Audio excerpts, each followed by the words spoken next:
ম্যানেজমেন্টে বলে 10 বছর নিজেকে তুমি কোথায় দেখছো? এই প্রশ্নটা আমি আপনাকে করছি, মৃত্যুর পরে আপনি নিজেকে কোথায় দেখছেন? শুধু আপনি এটা একটা কাগজে প্রশ্ন লিখুন, মৃত্যুর পরে আপনি নিজেকে কোথায় কিভাবে দেখছেন? উত্তরগুলো 3-4 পয়েন্ট লিখুন।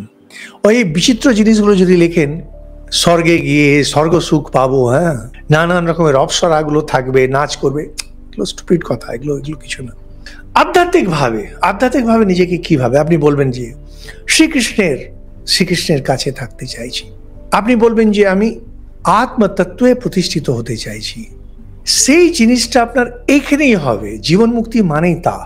মৃত্যুর পরে আপনার যেটা হবে, মৃত্যুর আগে সেই একই জিনিস হবে। কি সেই একই জিনিস হবে?